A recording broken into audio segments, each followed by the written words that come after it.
prenez votre place dans cette atmosphère de gloire, cette atmosphère spéciale où tout est devenu possible, je vous annonce que je parle ce soir sur le thème « À cause de ». À cause de. Dis à ton voisin, à cause de.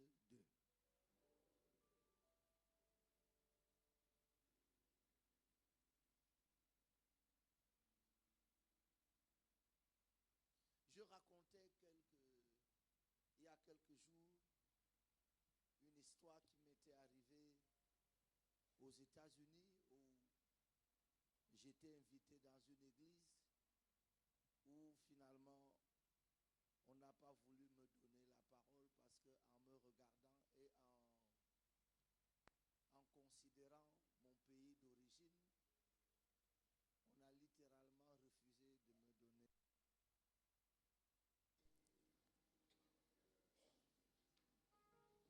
Et puis, je pense que le pasteur, se sentant un peu gêné, a voulu me faire plaisir. Il a dit, écoute, il y a une réunion de prière demain, ce n'est pas grand-chose.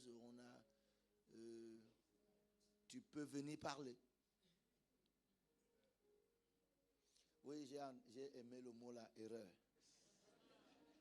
Parce que c'est le sentiment que j'ai eu au-dedans de moi que ce pasteur vient de commettre une erreur.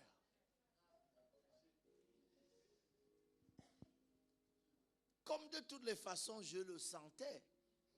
Là où vous n'êtes pas célébré, vous le sentez. Vous le sentez. Je sentais que je n'étais pas célébré dans cet endroit et j'ai pris la parole en commençant par une déclaration fracassante.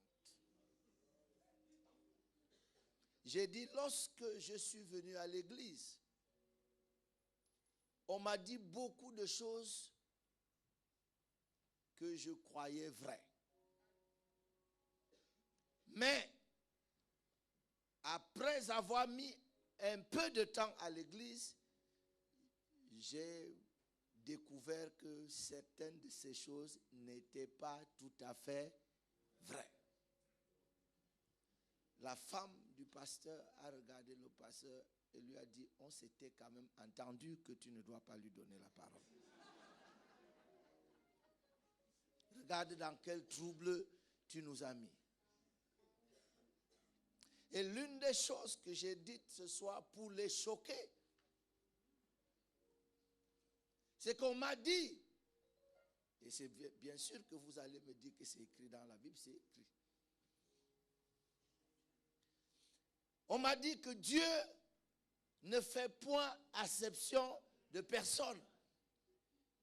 Mais est-ce que vous savez que ce verset ne veut pas du tout dire que Dieu ne fait pas la distinction entre les gens, que Dieu ne fait pas de favoritisme? Ce n'est pas du tout ce que ce verset veut dire. Ce verset veut simplement dire que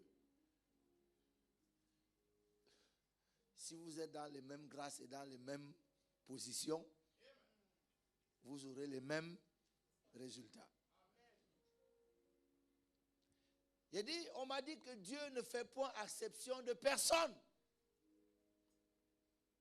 Et j'ai dit, mais moi, chaque fois que je lis la Bible, je découvre que s'il y a une seule chose que Dieu sait faire, c'est vraiment celle-là.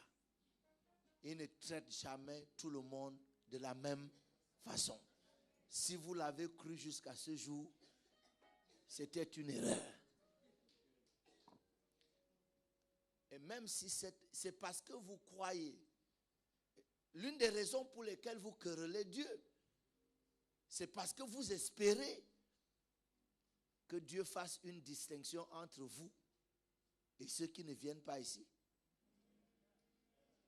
Comment vous pensez que vous allez être heureux si Dieu traite ceux qui ne sont pas venus à la convention de la même manière que vous? Vous allez crier à une injustice, c'est pas ça? L'une des histoires qui m'ont réconforté dans cette doctrine, théologie progressive, c'est celle-ci. Il nous faut avancer. Alors, ce texte, j'aime le lire dans d'autres versions où on dit que Jésus est arrivé aux frontières. J'aime ça. Il y a quelques versions qui disent que étant arrivé aux frontières. Frontière, c'est l'idée de frontière, c'est l'idée de limite. Et j'ai envie de choquer quelqu'un ce soir qu'il arrive souvent quand ce qui vous concerne, Dieu arrive à ses limites. Oui, c'est choquant, n'est-ce pas? Mais je vous assure qu'il y a des moments où dans votre vie, Dieu arrive à ses limites. Il ne peut pas aller plus loin, même s'il le voulait.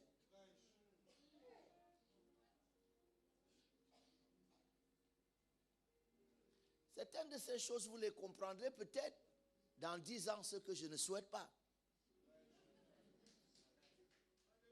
Je préférerais que vous les compreniez au plus tard, dans 10 jours. N'attendez pas très longtemps. Je suis en train de vous dire qu'il y a quelque chose que moi j'ai découvert dans la Bible qui s'appelle les limites de Dieu. Dieu aussi a des limites. Je sais que ça vous paraît choquant, mais Dieu n'a pas de limites en termes de pouvoir et de puissance. Dieu a des limites en termes de principe. Même s'il a tout le pouvoir, même s'il a toute la puissance, il y a des choses qu'il ne peut juste pas faire. Pas parce qu'il est incapable, mais parce qu'il y a une limite.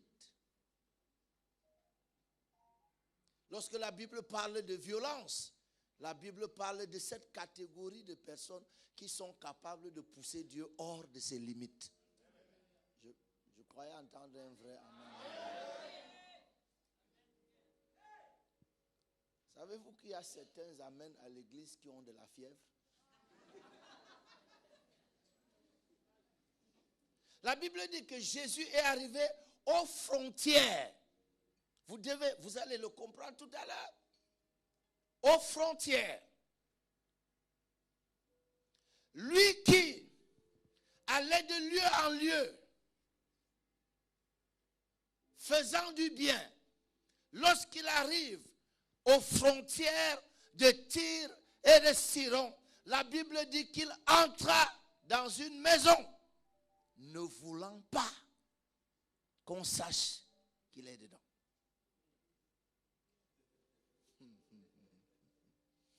Alors là, je suis choqué et je dis à Jésus, c'est pas juste, tu ne peux pas aller partout et puis quand tu arrives à côté de là où je suis, tu t'enfermes dans une chambre, tu ne veux pas qu'on sache que tu es là.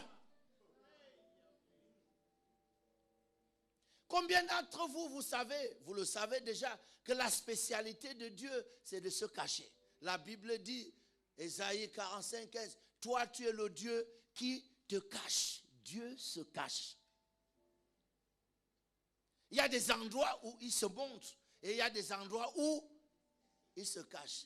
L'un de ces endroits où il se cache, c'est ici. Quelquefois dans votre vie, je vous ai entendu dire en secret, pourquoi il ne se manifeste pas dans ma vie? Pourquoi il est silencieux dans ma vie? Pourquoi il ne parle pas?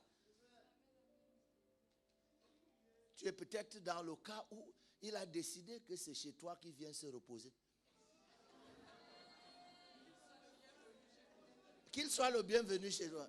Non, moi j'ai dit qu'il ne doit pas être bienvenu chez moi. S'il doit venir se cacher, je ne veux pas. Ce n'est pas chez moi qu'il doit venir se reposer. Il ne peut pas travailler partout et se montrer partout et faire le bruit partout. Et quand il arrive chez moi, il veut se cacher. Moi je refuse.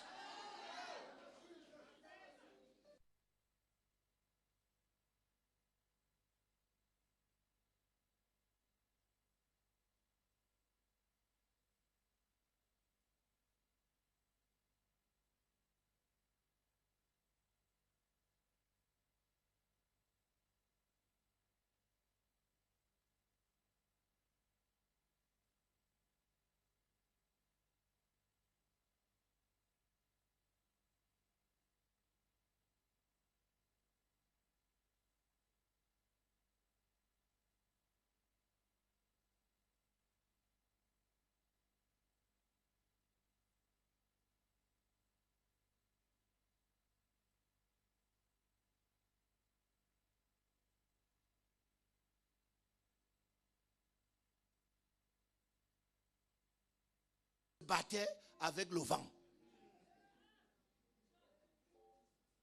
J'ai l'impression qu'il est tellement confortable dans certaines de vos vies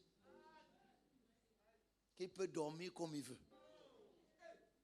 Et ma Bible dit que Pierre a piqué une colère. Oh mon Dieu. J'aime ce garçon de Pierre. Il a piqué une colère. Il est allé le secouer en disant que, écoute, j'ai l'impression que toi tu n'es pas dérangé, que nous soyons en train de périr. Alors que le vent s'était levé contre eux parce qu'ils dormaient. Lorsque Pierre l'a réveillé, la Bible dit, il se leva.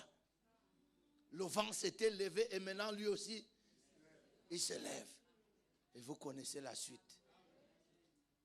Peut-être que l'impression que tu as, que depuis 5 ans, depuis 3 ans, depuis 3 mois, qu'il est dans ta vie, il ne fait rien. Je soupçonne que c'est parce que tu lui as offert une case de repos. Alors ce soir, je veux que tu déchires ce contrat. Je veux que tu déchires ce bail. Et que tu lui dises que tu ne peux pas rester chez moi et dormir. Non. Si tu veux te reposer, tu iras te reposer chez le voisin. Vous êtes là? Oh, il y a cette femme qui a fait un merveilleux lit avec une chaise, une table, une lampe au prophète. Et le prophète pensait que c'était pour se reposer, que c'était gratuit. Et une fois qu'il est entré dans cette chambre, vous ne lisez pas le texte. Une fois que Élisée est entré dans cette chambre, il a commencé à être tourmenté par les besoins de cette femme. Les besoins qu'elle n'avait pas exprimés. Mais dès qu'il est entré, il appelle son serviteur, il dit, je n'arrive pas à dormir, je n'arrive pas à rester tranquille. Qu'est-ce qu'on peut faire pour cette femme? Il y a des gens qui savent refuser le repos à Dieu. Quelqu'un l'a rappelé ce matin. Qu'est-ce que ça veut dire importuner Dieu? Ça veut dire... Vous connaissez Jésus? Jésus dit, quand bien même le roi méchant et qui ne craignait personne et qui n'avait d'égard pour personne, il n'avait pas envie de faire quoi que ce soit à cette femme. Mais il a dit, si on veut un peu de repos. Et ce qui est intéressant, c'est que Jésus, qui connaît si bien son Père, en racontant cette histoire, nous disait, j'ai un secret. Si vous voulez que mon Père sorte le plus souvent de sa cachette, je vous dis, appuyez un peu sur le bouton. Dérangez-le un peu.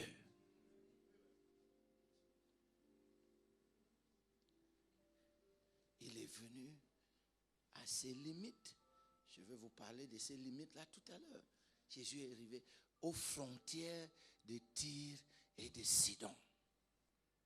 Tout ce qu'il pouvait faire dans cet endroit-là, c'est de chercher une maison pour se cacher. Maintenant, la Bible dit, il ne put rester caché. Oh mon Dieu. Mais quand vous lisez dans la Bible qu'il ne put rester caché, ça veut dire qu'il essayait. Donc, quelquefois, il y a des domaines où Jésus peut échouer.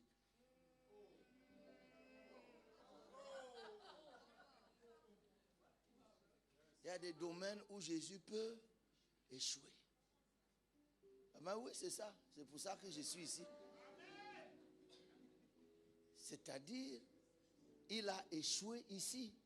Il voulait rester caché et la Bible dit, il ne put rester caché. Vous appelez ça comment? Donc il y a des domaines où Jésus peut. Jésus peut échouer quand il prend la décision de se reposer dans ta vie. Si jamais il prend la décision de ne rien faire dans ta vie, il s'engage sur un chemin où il peut échouer. Et s'il ne veut pas échouer, il n'a qu'à faire quelque chose tout de suite.